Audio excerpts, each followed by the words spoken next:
mer 250 minst. Allt 300. Det som jeg sier vi høyden til det at det er synd ut av en folk noen som bare spiller vi altså as well tar om vi nerfa.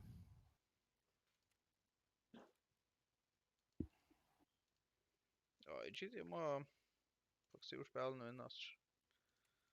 Det är allt. Det släpper man så. Baggar ja.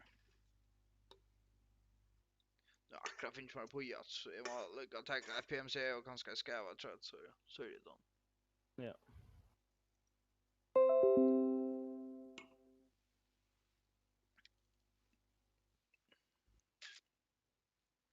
Ja, då är det köttet för ski eller tror jag.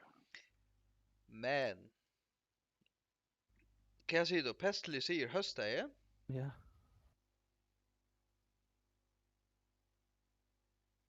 På onsdag. Trycker jag fem på YouTube. Scout Factions, Future, Untar Scout Factions. Det var nog cool. Ja, det är en med.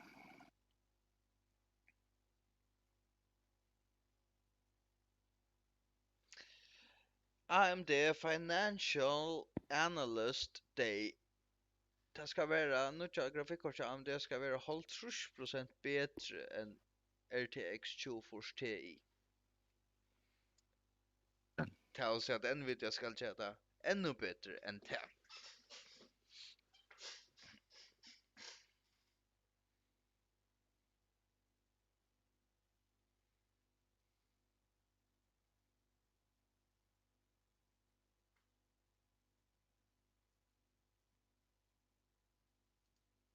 Som är några Nej. Hi and welcome back to a new video again, a C490 as topic and the 10900K. In today's video we are going to delete the CPU, compare how it will work out and if we can improve the temperatures applying a liquid metal to the die or between the die and the heat spreader. And once we're done with everything we will compare this CPU and the specific die, heat spreader size and everything to 8th generation, the 9th generation and Ja, man ska ha hvis man ska ha inte ha något 25 ska ha details.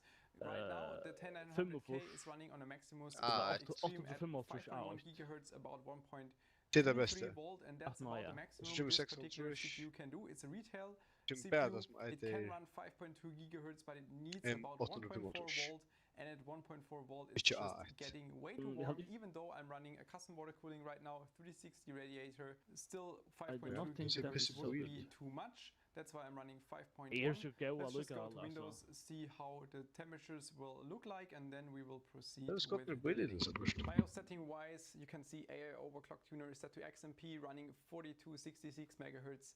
XMP right now, all core ratio limit is set to 51, which equals 5.1 GHz. DRAM frequency 4266. Digi Plus VRM settings are load line calibration level 7, so it doesn't really drop down under load. CPU current capability 140%, and then we have CPU cache ratio at 4.8 GHz, fixed CPU voltage 1.33 volt, DRAM voltage 1.45, and that's it. Nothing else is needed for OC, very similar to 9900K. Cooling wise, as I said before, 360 radiator, 3 Corsair fans, EK pump, everything running at about 50% speed.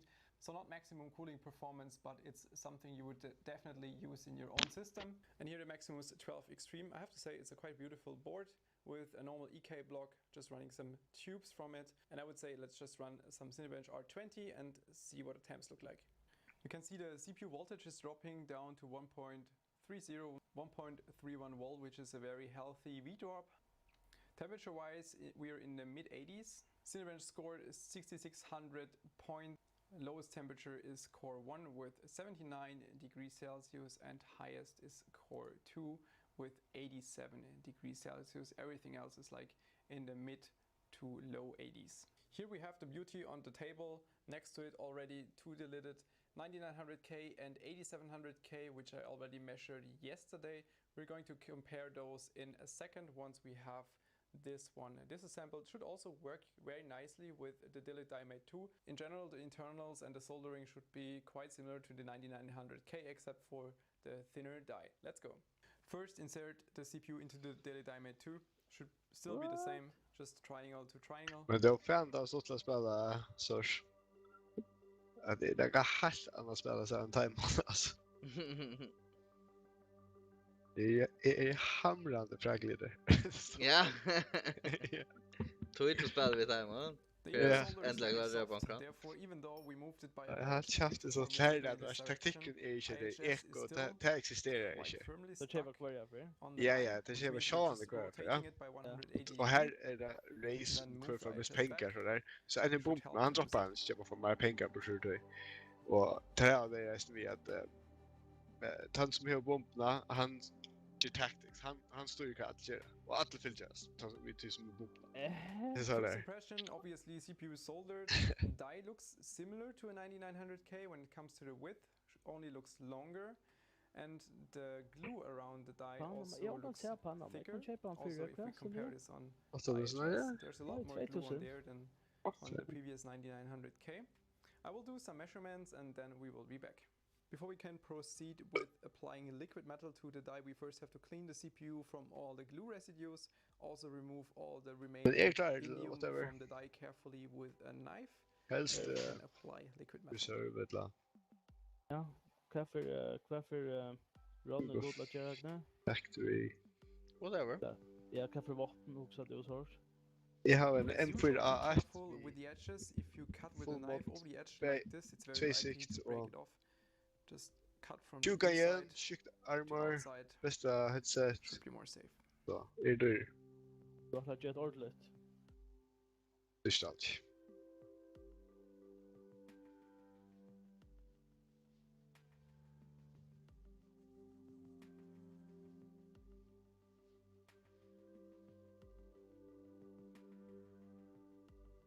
Done with the measurements, and we can compare 8700K, 9900K and 10900K from left to right orientation. All of them have the triangle facing to the bottom left. What you will notice is that the notches on 87 and 9900K are facing upwards, while 10900K has them facing downwards. If we compare the weight of the CPU, 8700K 4.3 Ja, grams, kan du allt där? 5.4 grams, 10900K Nej, visst du inte några jag var naked as well. That could be measurement tolerances comparing 9900K and Alltså. 900K. Klockan är 20 men alltså fan har tömras magasin CPUs have the same width when it comes to the die size. All of them have 9.2 millimeter, and the length is Ska vi run för att säga det? 16.7 millimeter, 9900K 19.6 millimeter. Yeah, fully equipped. Best armor jag har doing igen. 22.4 millimeter, which also gets confirmed if we calculate the die size about 153 square millimeters on the 9900K 180 square millimeters and 10900K about 206 square millimeters. Quick comparison of the PCB height, 8700K had a very thick PCB like 6700K and also 7700K. All three generations had a PCB height of 0.87 millimeters. 9900K and also 10900K have the same PCB height of about 1.15. And the person talk about the PMC no measurement tolerance, I think, comparing those numbers right here. Comparing the die height, that should be the more interesting value. 8700K again had the same die height as 6700K and also 7700K. 9900K was double the die height. We already analyzed this when the CPU was released, and now I thought with the 10900K they would maybe go back to the original height of the 8700K and the previous CPUs with 0.44 millimeter. But they found something in between, and now the die height is 0.58 millimeter, and that's also confirming what Intel told us in the initial brief when Steve from Games asked about the die height difference. We have about 0.3 millimeter difference in die height. Comparison of the heat spreaders, again left to right, 8700K, 9900K, and 10900K. You will straight notice that one on the left doesn't have the good plate on the inside, which is 8700K was soldered, while the other two CPUs are using soldered TIM, aka S-TIM. The 10900K is physically also a little bit different, which is 25-degree angle on the side. I'm not sure what the reason for that is. It also feels like they're changing weapon the cases. IHS physically The a weapon little cases, bit from each generation, but it doesn't seem to have a real technical reason, more to maybe differentiate them from the outside. Weight comparison also confirms the difference in height, because all of those CPUs essentially have the same height when it comes to the CPU itself. Eventually, therefore 8700K, smallest die height, therefore the highest IHS size. And also highest weight, 20.2 Ja, totalt bläga pengarna de här veckan. Alltså jag fann out of vad jag bara kött. 22.2 grams. Istället alltså var det skapa box för 5 miljoner eller så. We have 3.1 millimeter on the 8700K, 2.3 millimeter så on the har 9900K, and köpte bäst skotten eller tydnar on omgång the just såna 10900K. eller faktiskt inte för en ut bara till att de har något gear eller något loot eller dräpa män och så där en gång.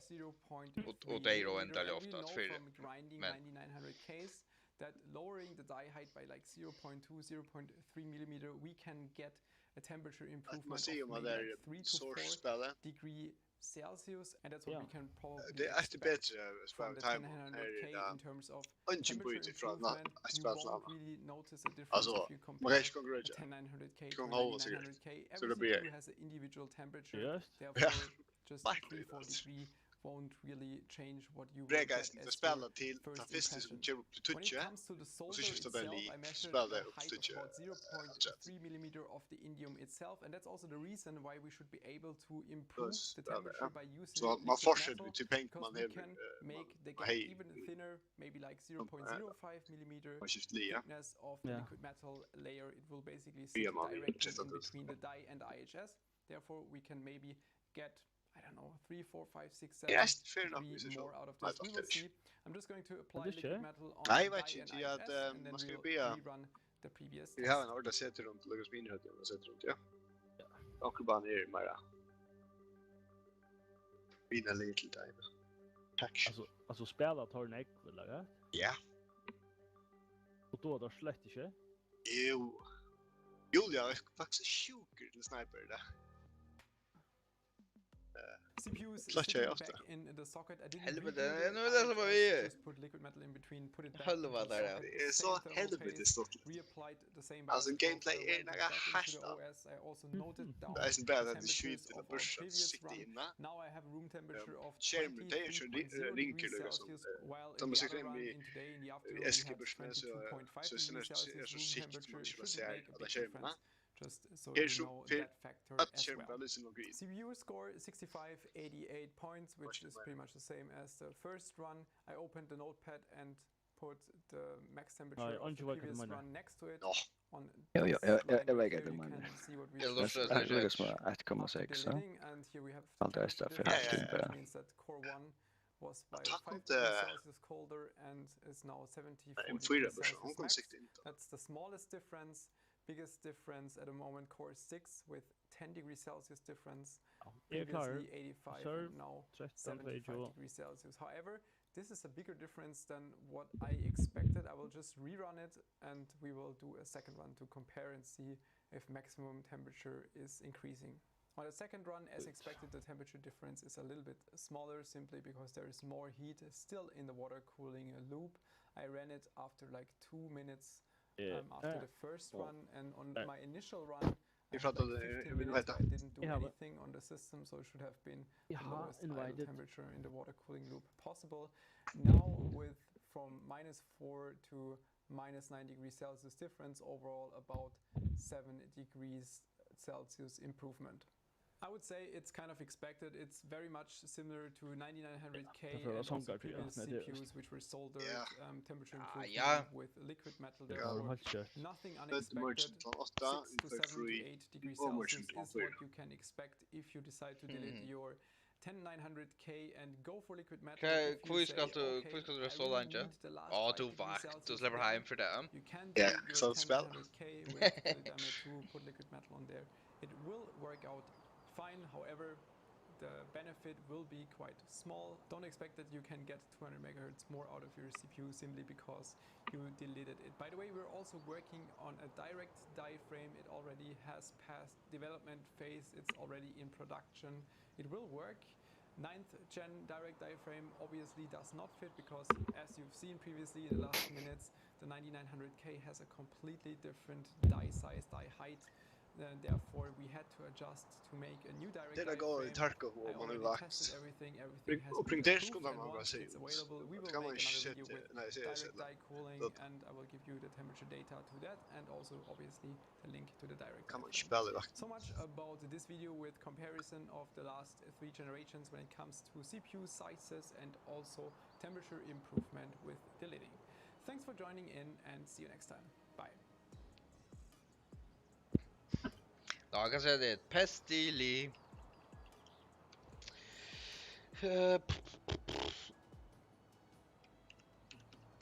Så där skulle ju ha fler dier.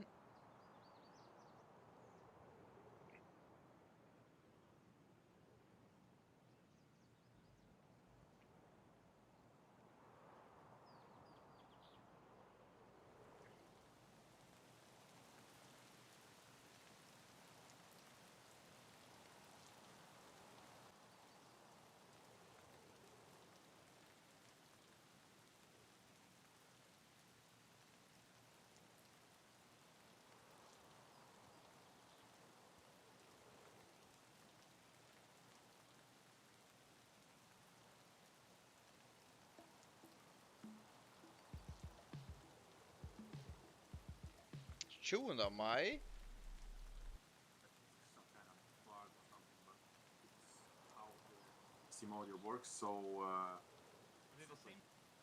feel like there should be a. Hur heter kanske ut? It's like Master. profitable early. It kind of ruins the game later in the wipe. Polkar, du sa att det är hösten? Nej, så bara blir man där. Jag pistol så. If you win this wipe, Thursday. Thursday. Tar 3 vunt, ja. Ja. Ja. Det är inte cool. Helvetish. Är det någon Marco? Backa där boxen. Jag vet inte players intelligence. Intelligence är inte värst på. By the way. Du ska. Ja, okej. Här får jag ett pinch när du ser hormonstjärnor. Nej. Jo, för så halka. Nej. Jo, pella det upp. Götta pella så här. Alltså, är det bara för någon? Yes. Nej. Det är ju 8 rum. Ja, och det är väl en slide nu på natten. Går det gröna rosa för er? Jo. Nej. Jo, jag är på en hitrummet. Hörs det? Vad har ni inte? Nej, det är så. Fan inte nick delay.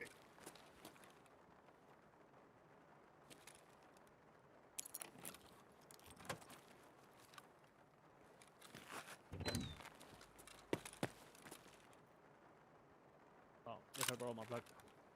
Eller vet jag vad jag kommer att tagga.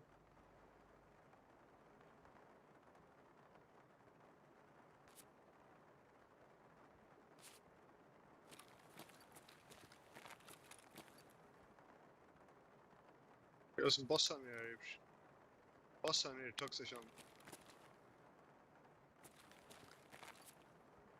Men högt nu vill jag ha någon land. Glöm backpack efter det. Är det i markroom högt nu? Japp. Ligger en hunter. Och en DTM deer. Ja, tack där. Close. Du ska komma in nu? Nej. Jag kommer in nu? Nej, vi går snart. Vi kommer in och vänta nu. Ja, vinda. Ja, jag är en big nation. Och skjuter. Ja, nu är vi i big nation. Ja. Jag kommer om att ta in nu. Ja. En jontor. Kom in för nu. Lägga. Jag släcker ditt stream.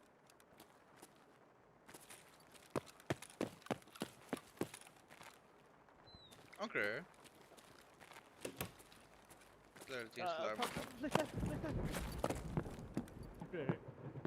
Kan du öppna? Han får in med. Okej, trappna.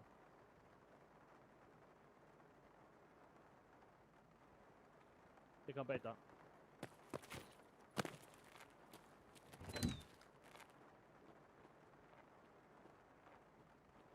Jag biter. Vadå? Ja, men Jakob larmar heisen samma ställe så hade det inte gått bit. Jag går för fan att låta där. Är det på här? Nej. Så ansknur på, jag vet bara en under personrummet. Så en är i trapporna.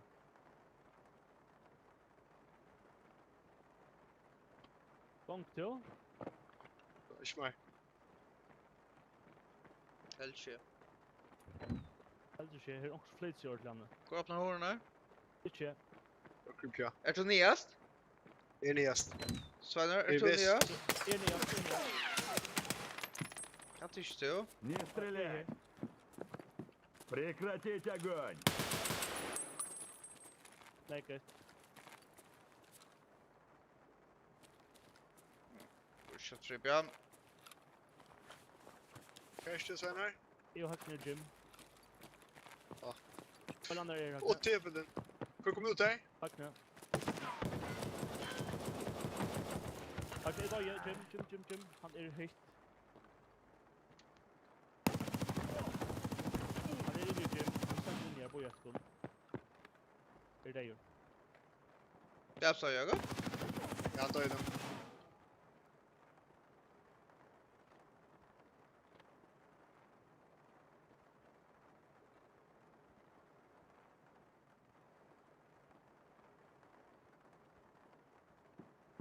Rakt mig tjäna för. Det är öliga väl. Cam F. Head Ice. Jag driver igen.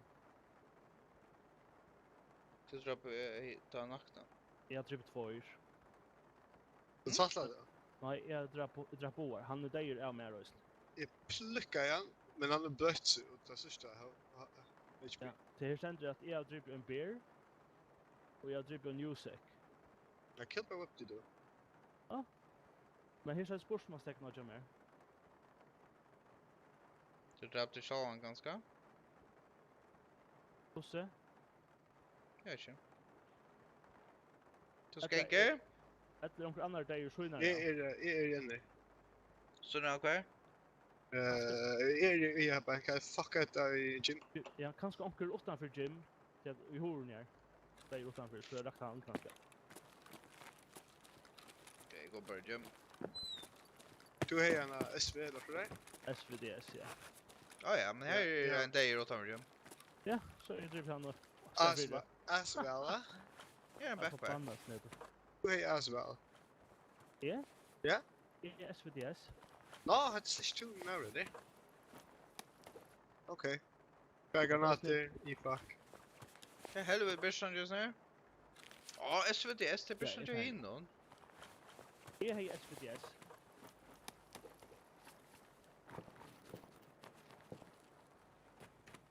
Moin var SVDS. 1000 teckrar till bussen. Jag har en as väl. Okej.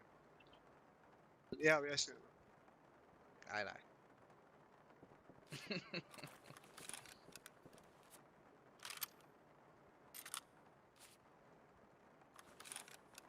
Jag gärna touchar med en skott. Lite. Vad det går in här. Jag släpper så shit. Ja, det är SVDS, alltså ja, det är 24.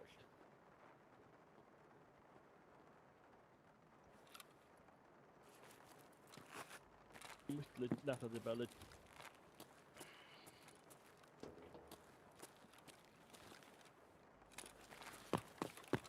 Rendo? Ja. Garbärsan som kommer, han är MDR-en. Jag har gärna på med. Ja, jag tyckte det. Nej, jag tog en OPSKS? 82? Så är det nog pjå mer högt nu. Det ligger inne i gym. Och vi har got hej till en OPSKS? Nej, han är en Ja, SVDS. en SVDS. SVDS. Vad klickar det? Jo, har ni åtta vi funnit av. Så du har att här för öarna och hjälmon så kan du bruka racer. Jag vet. Headphones. Ja. Här går skott då.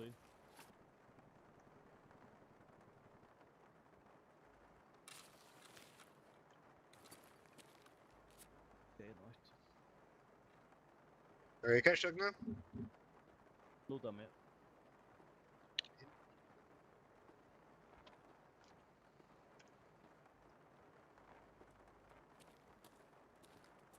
Du ligger helt. Är du en SKS? Ja, en SKS, ja. OPSKS, ja. Ska det vara magasinlarna? Ja, jag har bara ett fullt. Alltså. Jag vill lägga det.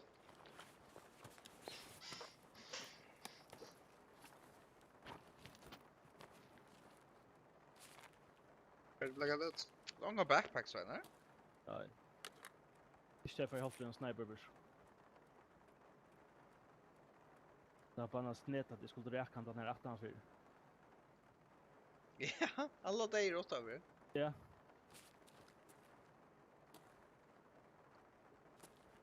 Kan du resten skotta? Det var faktiskt rätt löj. Alltså, jag träffade han som är långt väck från gymrum.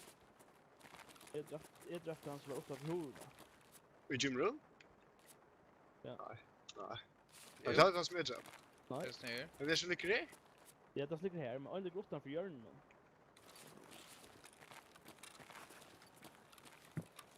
Hur görs det där, Agnes? Rätt.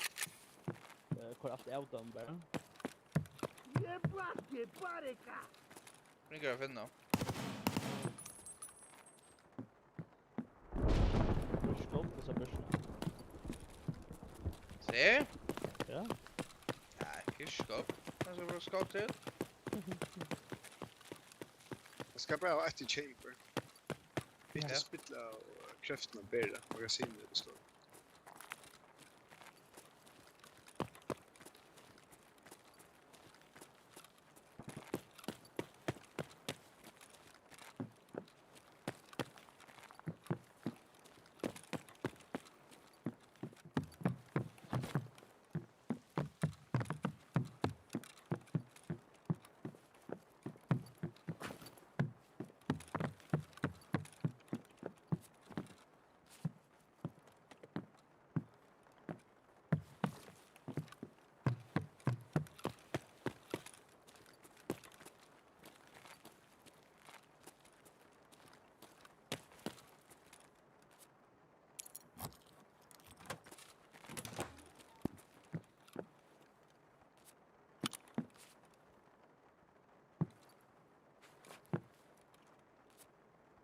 Det du ångrar det här?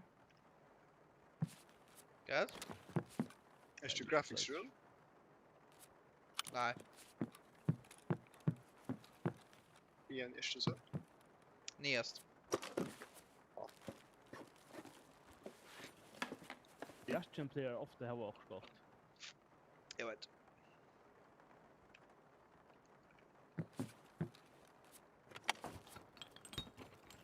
Filter faktiskt inte skit för. Gör inte det? Ja, i 15 000. Det är nog inte. Ja.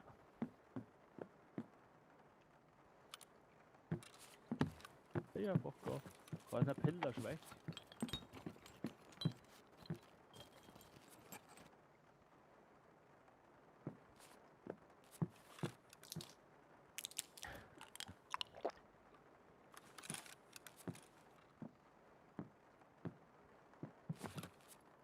Nej.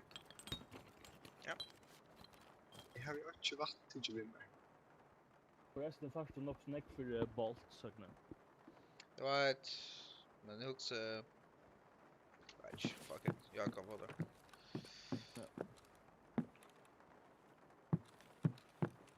Ja, kan jag få färra? Jag kan gå förut. Ja. Så den hade ner natur. Ja, vår bossan är helt där i Högnur armor. train station. Ja, högnur kommer ju gott ut för pengar. Ja. Vi har det bestämmer vi armor mest.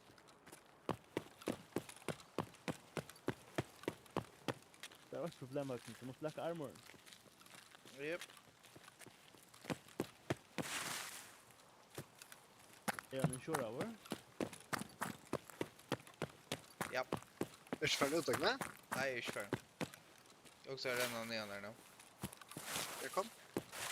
Kanske? Alltså Högnur vi är nian, Jack. alltså är ju i bräcken av en igen. Ja. Kanske inte färdig ut. Nej, helt man inte ut ur banan. Ja.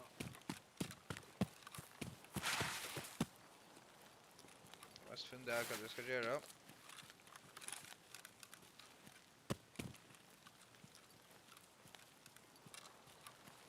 Så vi får ut nu så kommer vi ut för något på en av det.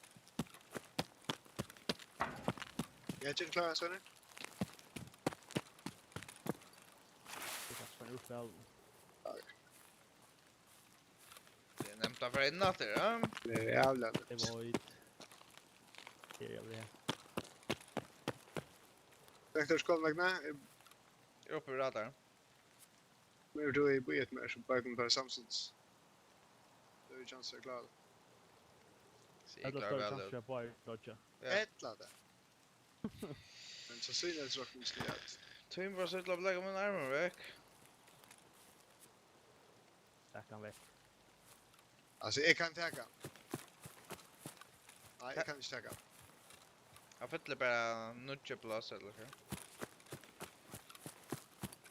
Alltså vi sätter tvittlet 3 gånger 4 så klarar jag. Jo, det är jag. Han lägger det. Kanske då? Back här. Jag ber. Så må lägga av Jeff fix det bara. Ja, nej, jag hade köknet. Träffa han. Haha. Han lägger det. Jag tar det. Lägga här och här. Vi gör det Och backpack take och är alltså samlar bra. Kör den? Här.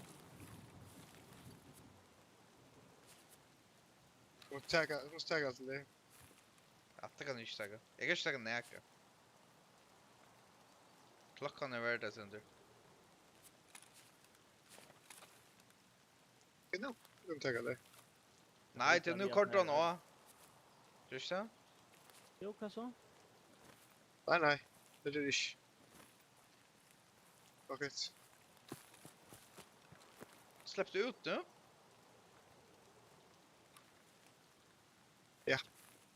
Attack 2. Är du färdig ut? Nej, jag känner. Är du färdig ut?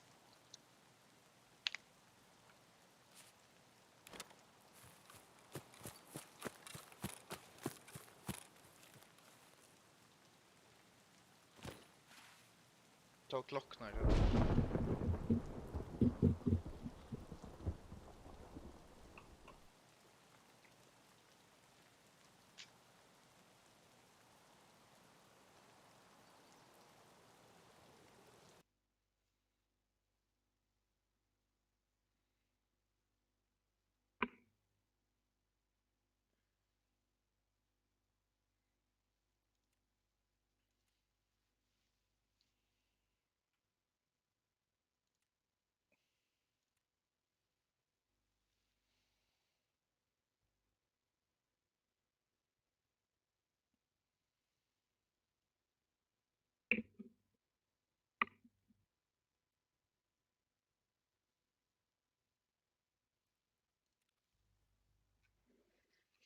Jesus Christ. Are you kidding me?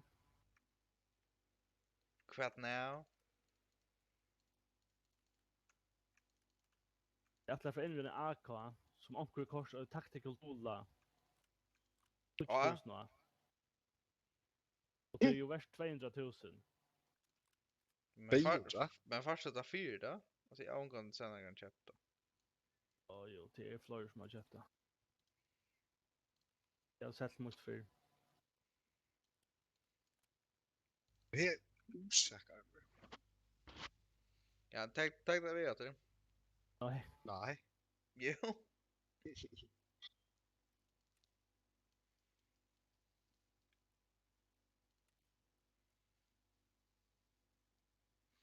Alltså jag har ju snackat skrampel om en inventar, ja. Neck for neck. Var det? Hej, jag tror Jusek. Ja. Må jag här. Här Nilsen, Beer, han kan få fan han till. Hej. Beer, I know. Oj, jag fick $1000 ut vid raten i Janis. $1000 för en nekvist.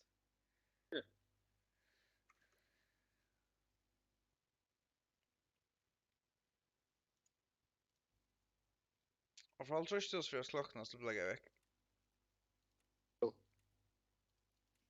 Cool story, bro. Ja, jag är klar. Och blägga ett annat som vi vet man kanske inte. It removes all purpose of Plötsligt bläggade. Fanta börjar chatta.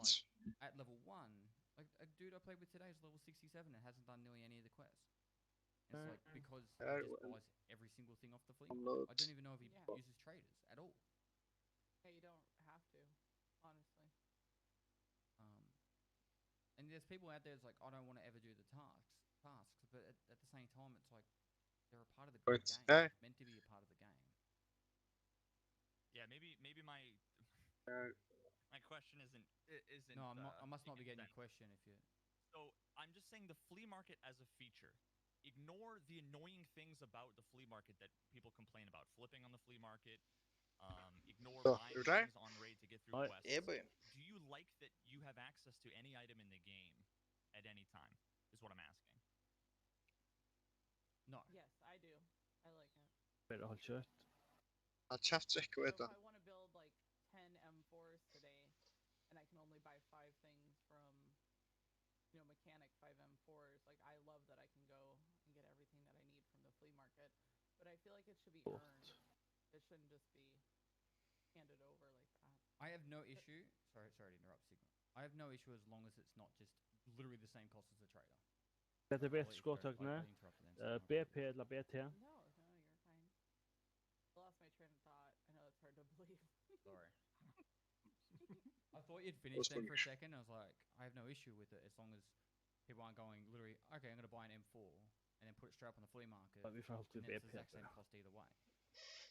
I'd rather it be an extra 50,000 rubles so that there is an actual benefit to doing the progression of the game. But then, if you do want to avoid doing the direct play of the game, then you have to pay the premium. Alltså där borde just spela, no? That's the thing is that I can build those 10 Det där borde just... Det är synd unfair för det som har reella nekvar tog att spela, men det kommer alltid vara någon som är bättre än det och det kommer alltid vara någon som är bättre tog än det att spela. Men där borde just change som nu är så är det tradarna som är i spelen. Tar unlocka bara ting att köpa för kvart level. Men där borde faktiskt just change det billigare.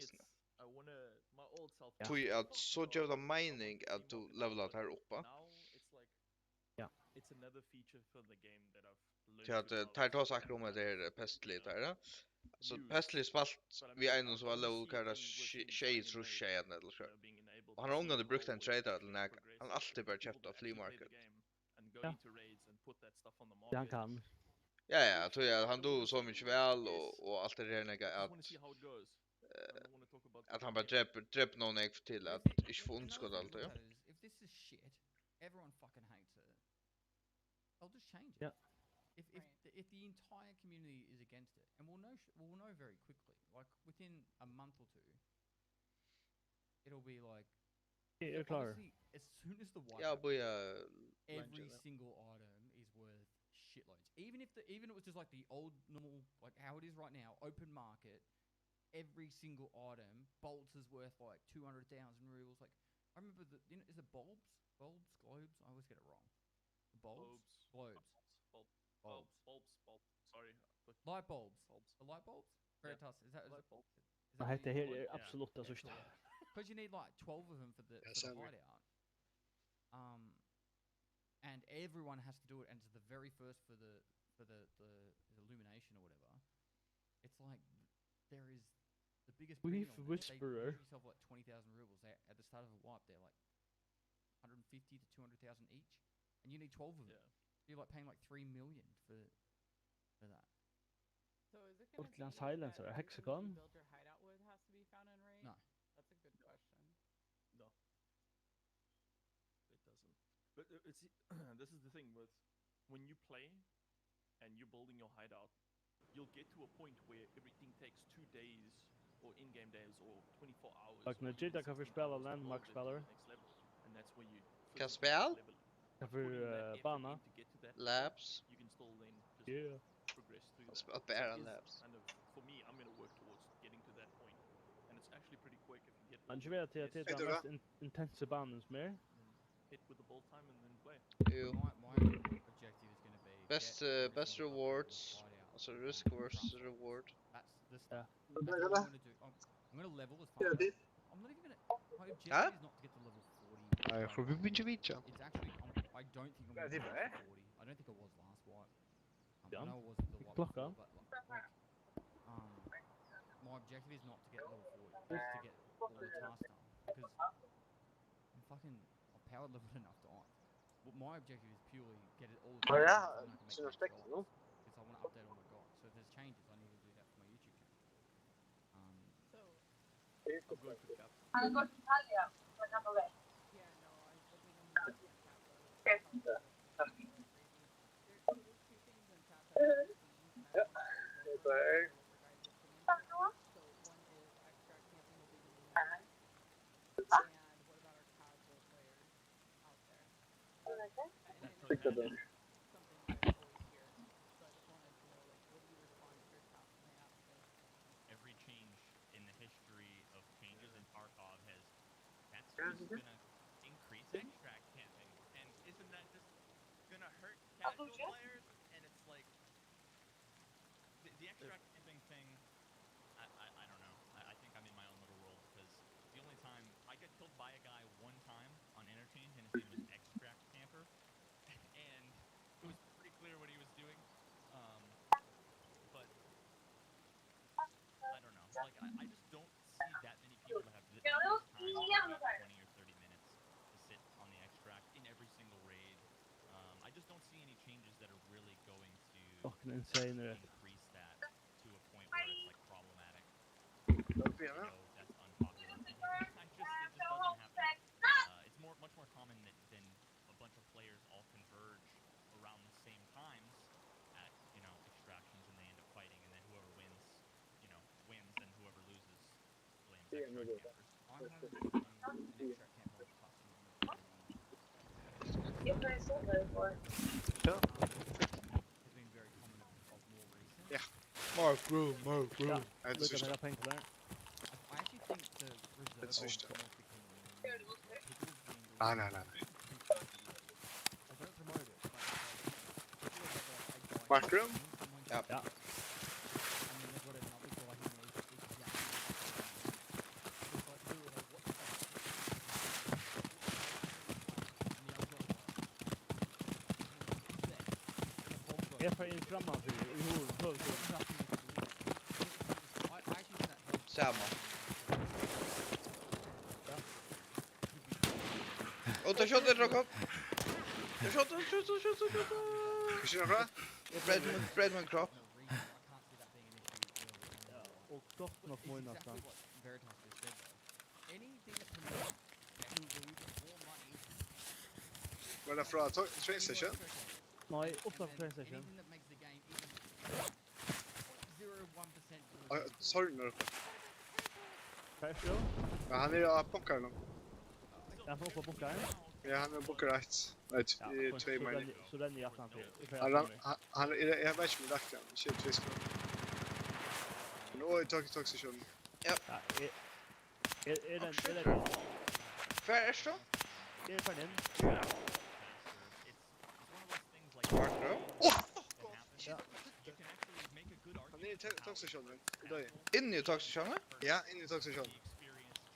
Fem kilometer. And how it could potentially hurt the normal average player that might get to play 2 hours every couple of days.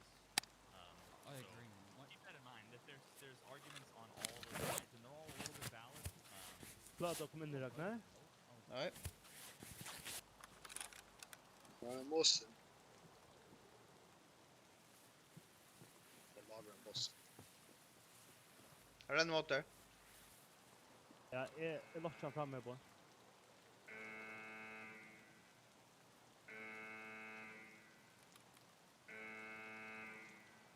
Helt gör det. Eller var det 1000 han inne?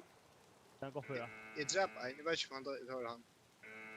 Jag måste göra armen till mig. Jag sitter inne i markrum, jag får hon efter. Jag har alltid dräpt han. Ja?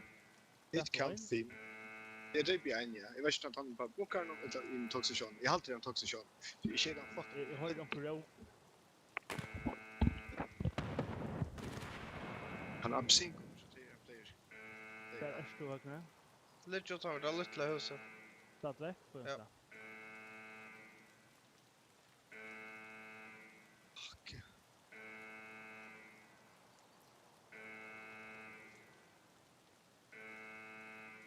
Markrum var inte mega rädda. KN1 sniper cartridge. Ja. Till Mosen då så. Ja, Mosen, men... Ikke, det vanlige skottene hvis det er skav. Han kan ikke være skav eldre. Ja, kan man spela här.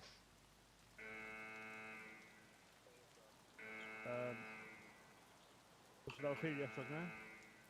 Hej, väl för det. Har du några renna? Ja, till.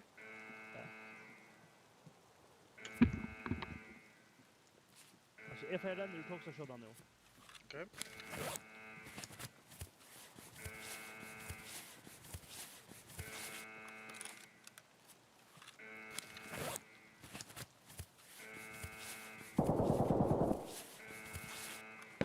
Han är där inne. Att han lackar till flash. Nej. Så var det skavlen Sverige. Vad är det så? Var det inte horna? In i tågstation. Önskan är det. Jögn horna? Ja, Jag kom jögn horna. Är det nere nu alltså?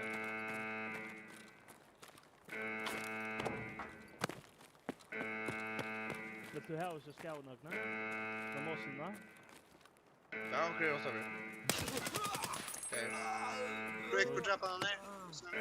Help me, Tom. Han ströp mig.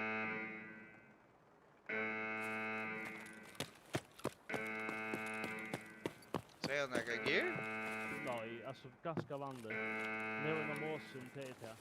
En silencer då? Nej, inte igång. Vad då? Jag får. Oj. Välkommen att lägga mina börser väck. Kan du då? Då är jag efter för en skruv som är efter för toxisjon.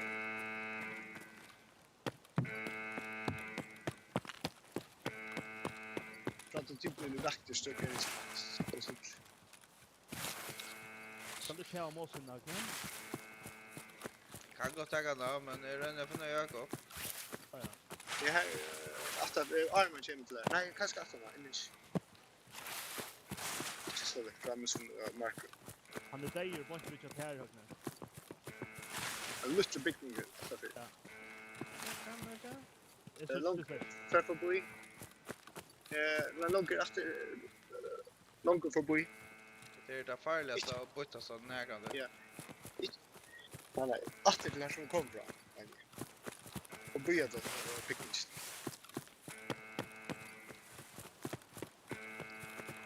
Här. Ja. Är det en ryggsäck? Ja. Ja, jag kollar allt och gör. Först allt och gör, nej? Ja, tog mot armor. Jag har inte armor då. Varför helvete det glömde du? Ja, jag får alltid ta headset jag drar er. Så headsetet tar jag. Ja, det är inte mitt headset. Kom tack. Jag hade det dyra. Trots att jag kom tack. Hej då SNV. Basically. han syns netter, han är inte Jordan. Nice.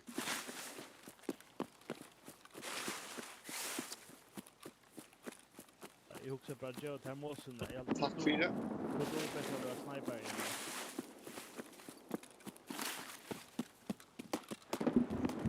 Och skjutdrag där. Hört det. Och kvar har vi inte ansvar. Ah, fuck, glöm bursen där. Ja, så ränner jag bara. Nej, det är det. Ja, men blir det ute. Kan du inte det då? Två gör det. Är det nej? Kan det köra först va?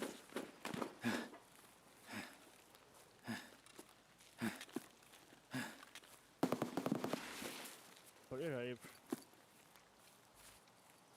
Come on, back. Kan du inte det då? Två gör det. Ja, innan vi tar så kör vi högt, vi ska leva där till mannen. Så ska in i med några.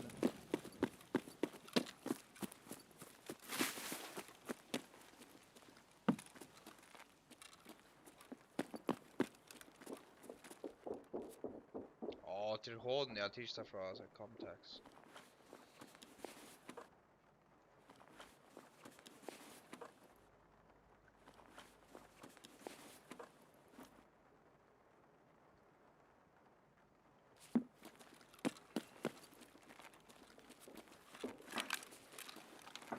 Jag har ju en grön och sniper något. Jag vet att det är på banna goer men. Ja, bossa nu.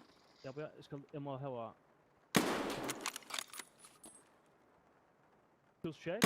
Ja, jag driver en. Jag driver... Oh shit. Det är skott efter. Det här är över det är för långt väck. Ja, det får inte.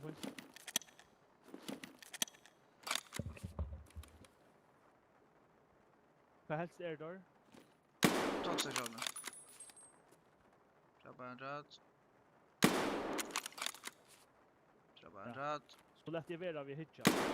Ja, inte förstår att jag så på där gör den alltså. Ja.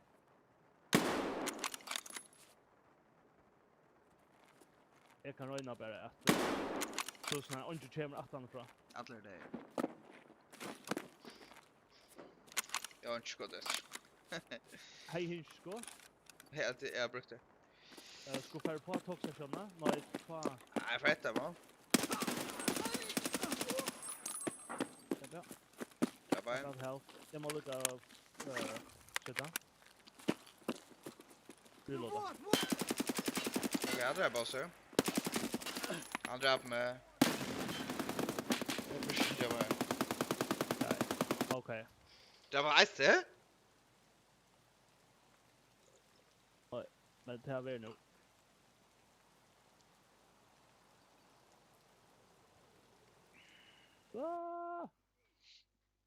Fuck, det hackar inte att det är spelare. Det är inte tycka. Buck drar med...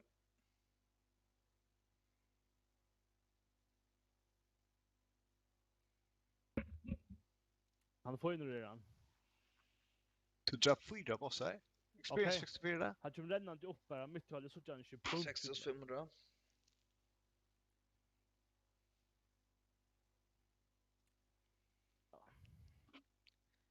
Krot, matros, klohar, veteran. Ja, vi först är det bara 4, först är det 6 och först är det... Ja. Det där som är sin båt. Och här är en asväl då tror jag med tampos. Buck ja. Ja, han drabbas med.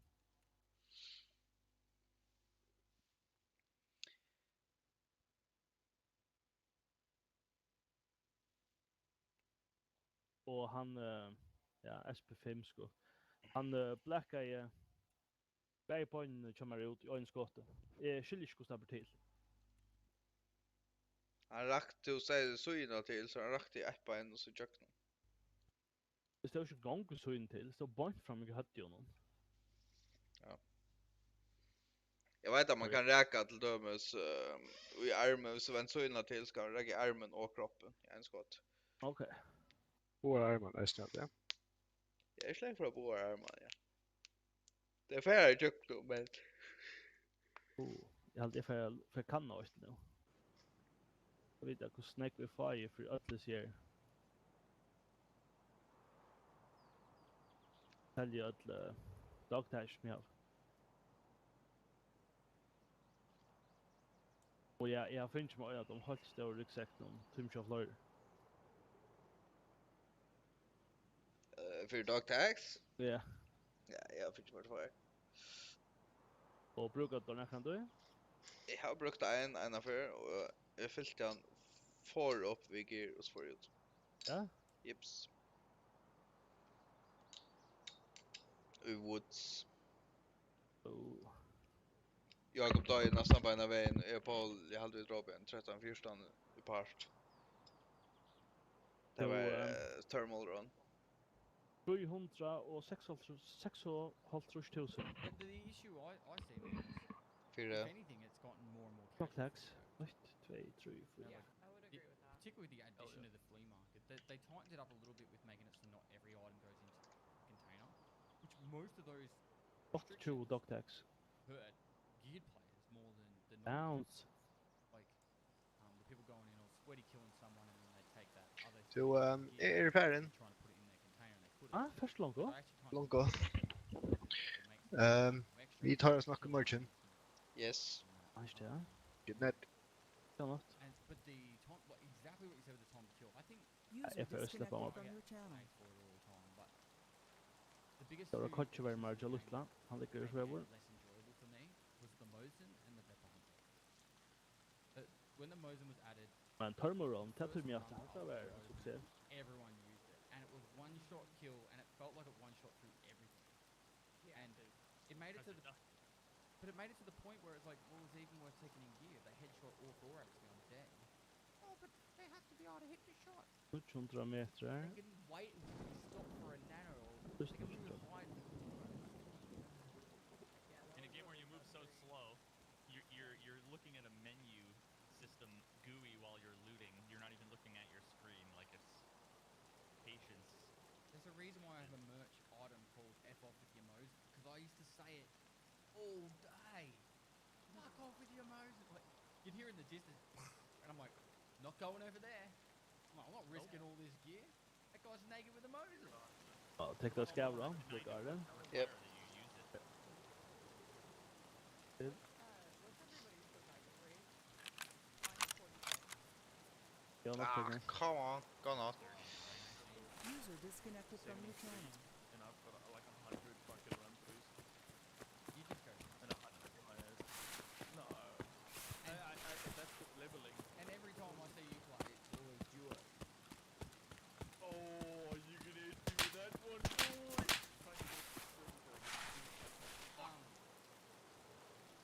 I start the blind very high.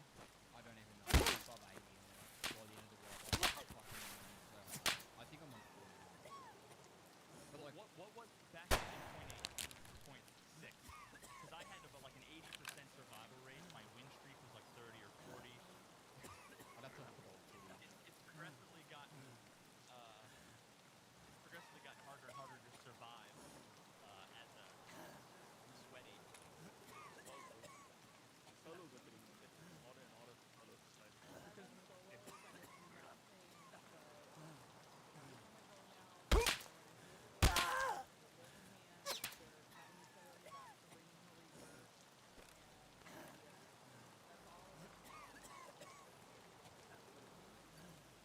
Yeah, with the time to kill as well as it is, you make one mistake.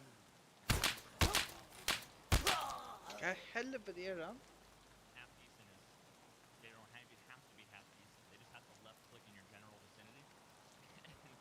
and I feel like it's approaching more of a coin flip. Which I think I don't know if we talked about here or if I talked about it elsewhere. I think you and I talked about it maybe. Yeah, it might have been me and you. I don't know if it was on my podcast, but like just the idea Shameless that shout out. the more No, everyone, guys. More. Veritas does a podcast. Go for it, man. Fuck out of here. If something was like 100% skill based, right? Like the most skill based possible. If you were better than someone, you're going to beat them 100% of the time, right? The more it moves away from skill based, the more it becomes like a coin flip, basically. And that's why I feel like a lot of players who were more casual before, their survivor rates have been eking up a little bit, while some of the veterans, their survivor rate's been kind of coming down, and it's approaching that equilibrium where you get into a fight, it's more of a coin flip, you know, than I mean, I don't really mean that because patience is huge, and usually it's just I'm running around impatient and bored because there's nothing to do, so I'm just gonna get caught out and stuff. But yeah, because I'm just chasing shots at this point. Every time I hear a shot, I'm just running at it, so you're gonna get in trouble that way. Yeah. I know last wipe I ended with my survival rate at like 65%, and now, like I said, I'm hovering around 46. I've just been chasing down thermal boys, and every time I kill a thermal boy, I'm like, oh, how the fuck did I survive? He has a thermal. He's supposed to be godlike, and he just got fucking destroyed. That's me every day. thermals are OP, goes. Thermals OP. You must have two thermals. Bitch. You must have two thermals if you're able to kill them. Exactly. Otherwise, how do you explain it? Yeah, that's a Giga Chad. They're running a Val. And then Canted thermal. I do miss my pocket thermal. I do miss my pocket thermal. I Dude, do. I cannot I play said it Where's last the time. Dot. It's so annoying. Where's the dot? Shoot the dot. Where's the dot? Shoot the dot.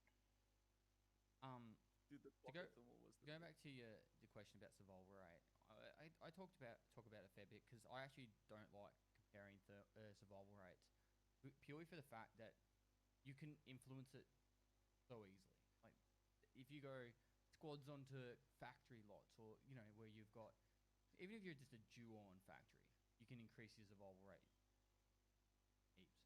There's one less player to worry about, and you've got 2 versus 4 instead of 1 versus 5. You know, and then like on top of that, play style is a massive factor. So someone who plays very slow and methodical, the person jumps straight to my mind is Sharptooth.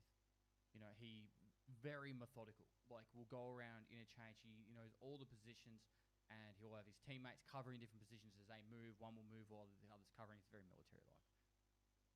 You know, like I wonder how the raid count compares too. You know, because someone might have a higher survival rate, but if they're more methodical, then they're going to spend 40 minutes in a raid, where like my average raid time is probably like 6 minutes, because I'm either in, kill everybody, get out, or instantly die. Yeah. So it's like, because I'm just impatient. Today, I'm like the first thing I do when I get into customs on the custom spawn is like I jump on the roof of the shacks.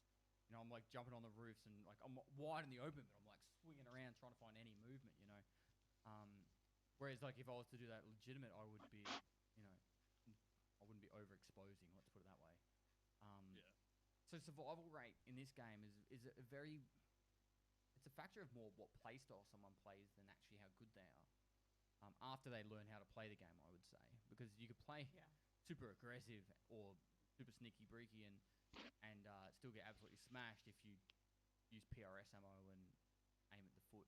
You know, like. Yeah, and playstyles change throughout the wipe too. Like I play totally different on day 1 and 2 than I do now. I just like literally don't care. I've been taking T7s into factory and losing them instantly because they're not that good. But I think a lot of the new players just get really discouraged because I have a lot of guys that come in and they're like, "Man, I'm sitting at 17%," and I'm like, "Oh, well, you know, who you watching?" And they're like, "Well, I'm watching Ghost Freak." Well, you can't do what Ghost Freak does when you're new to this game. I'm sorry, but you got to slow down. You need to learn your maps. You got to learn your ammo. You got to learn your positioning. There's so much to learn. That's why it's called hardcore. I think my current account where I'm leveling up to do or get all my data for some guides I'm making. I've done maybe 100 raids. I'm over level 30, and my survival rate's like 25%, because I'm going into raids purely to get tasks done and do specific objectives. I don't care about dying half the time because I don't need to survive for most of the tasks. So for me, it's go in, get what I need, and get out. And if I die, some of them are run-throughs because it's just like I don't care. Like, obviously that's going to change the whole run-through thing next wipe. I think you should actually shouldn't get a run-through if you are in a raid for an X amount of time. I actually kind of feel like, because there is times where I will run around a map and I've just got unlucky, particularly in interchange. For some reason, it's always interchange. trying to find a scav, can't find a scav, trying to find a player, can't find a player. I've already got my quest done, like marked the 3 minibuses. I don't really want to go into the actual main mall of interchange because I've already got my minibuses marked, but I need to survive the raid for the quest. I feel like there should be maybe like at least 10 minutes. Just give XP for the amount of time you've been in the raid, and that would make it so that a run through is like if you kill 5 guys in 30 seconds and get out, you got enough XP to not have a run through. If you are slow and methodical around the perimeter trying to snipe people and you don't come across anyone and you extract, that should not be a run through either. Just make it time based. The run through thing. Yeah. You could literally just make it instead of it's XP basis, 10 minutes in a raid. Like except for maybe factory, we would have to be. I mean, because like I think the argument against that is what, like you have to do a quest where you have to survive customs, right, or something, or maybe not bullshit, but the one where you have to do all the maps in a row, the guide. Yep. I guess you could go and lie in a bush for 45 minutes and hope nobody sees you, and then that's your way of like surviving. But that's, I don't know, like if that's your way of doing the quest. It's not wrong. I'd much rather have that. I'd much rather have that. To me, is harder than running from one side of customs to the other and not getting in a fight. That's harder to do than running for. But you'll get a run through, on one of them, and you won't on the other. I mean, if they make it so that you don't get like a fuck ton of XP for surviving for like more than 20 minutes, then it's 100%. You know what actually would fix it? So you know how you get the surviving XP bonus? So that goes up for X amount of time in a raid. So you survive a raid after 10 minutes, it's capped at 500 XP, which is the minimum amount of XP you require to not get a run through. But if it's like 1 minute in, you get, I don't know, 10 XP. I don't know, whatever it needs to be. Just, I mean,